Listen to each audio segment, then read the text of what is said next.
guys, welcome back to my channel. I am super excited to be filming again. I took a tiny little break because, as you can see, we moved house and I have nothing set up. The camera is literally on a stack of 5 boxes right now. As you can see from this background, it's completely different and it probably won't stay this way. So this is just gonna be a temporary filming setup, but I didn't wanna let the fact that I haven't unpacked stop me from making you guys a video for this week, because I have some really amazing tips to share with you today.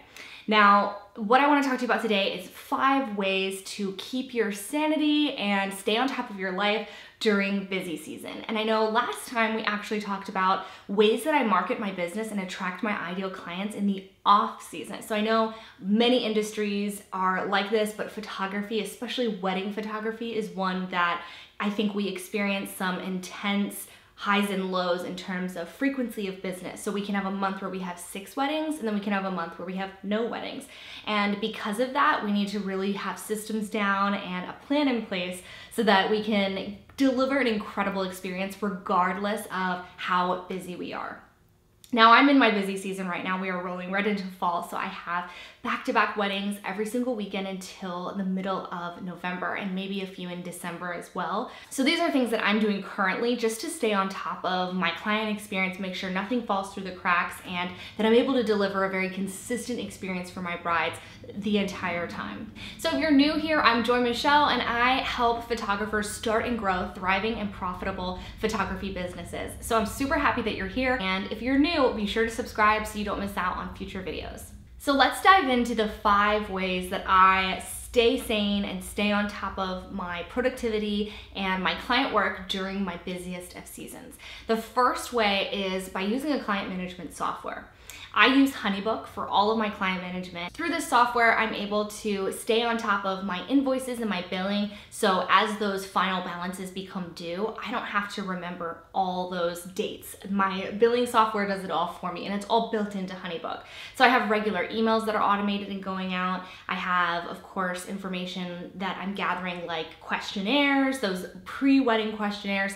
Everything like that is happening in Honeybook, which makes it just super easy for me to have a one-stop location where I know I can pull up the information for a wedding, I can pull up the information for the dates, the details, the times, and it's all together. They also have an app for my phone, which makes it all the easier to pull up on a wedding day if I need to re-look at a questionnaire, or for whatever reason my second shooter doesn't have a copy with them. It just makes it really, really easy. So Honeybook is what I use for all of the things.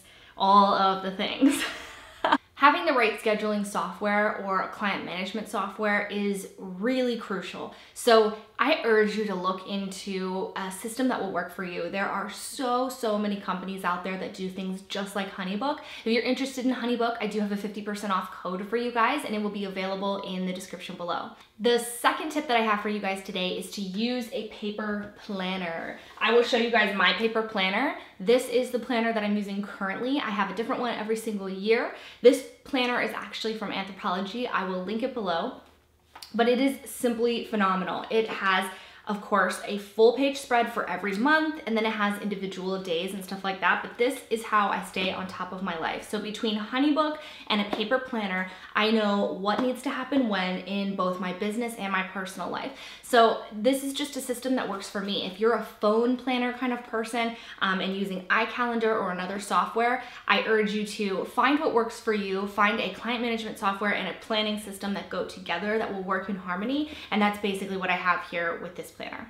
Since time is so limited and deadlines are happening constantly this time of year for me, I have to be strategic and intentional about scheduling my rest. So for me personally, the deadlines seem very obvious. I know I need to call a wedding, I know I need to deliver it. That kind of thing comes a little bit more naturally to me than the rest. So what I like to do is, if I'm working over a weekend or I don't actually have a weekend for a few weeks in a row, I like to schedule a day as my weekend day, if that makes sense. So I will select a random Monday or a Tuesday or really any weekday and try to very intentionally pretend it's a weekend day. For like the rest of the world, that's like a Sunday for some people. And since I do have weddings on weekends, it can be really hard for me to take that rest time. So I schedule that rest. That means that sometimes I'm being intentional about scheduling a date night with my husband or having coffee with a friend. For me, rest isn't really gonna happen unless I physically write it into my calendar, like Tuesday afternoons, clock out, and I just write like social media free afternoon where I'll just veg out and I'm able to just unplug. The next tip that I have for you guys today is to be realistic when you're keeping your priorities in mind. So what I mean by that is, I'm, this time of year, not gonna be able to make home cooked meals every single evening. I'm not gonna be able to fold laundry the second the dryer dings. I'm not gonna be able to run to the post office the very moment that I wrap up a package. It's that kind of thing. I just have to have grace with myself and let things be a little bit different during this time of year, and understand that my intention and my priorities are my clients and my family and my personal health, and that's all I have room for. So, you know, maybe in the off season, I'll have more time to work on independent projects and make sure that I'm coupon clipping and stuff like that. But during the busy season, just realize and be okay with the fact that as long as your clients are taken care of and your family and yourself, like you're taken care of, that is a success. So just shift those priorities a little bit.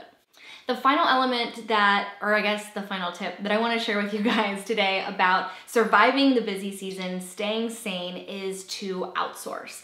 Now, hang on if you're thinking that I'm saying you should outsource your editing or outsource some sort of business type of thing. I actually don't mean that. Those are great ways that you can save your time and stay a little bit sane, but sometimes people don't feel ready to outsource their editing, and they don't feel ready to do any of those things quite yet. They would rather keep that in-house, but there are many other things you can actually outsource. You can outsource your grocery shopping, you can outsource meal delivery, you can outsource someone cleaning your house. So start getting creative and think of ways or things that you are spending your time on that would be better spent somewhere else. So for me personally, this comes into play with my client gifting experience. I have a custom curated gift through Southern Grown Vintage, and I'll link all her information below, so don't worry. But every time a client books with me, I know that that's taken care of. I can go ahead and just send off the order to Southern Grown Vintage, and I know that a custom curated gift is going to be mailed off. I don't have to run to the post office or package anything up or worry that I might run out of like the right tape or the right boxes or the right material.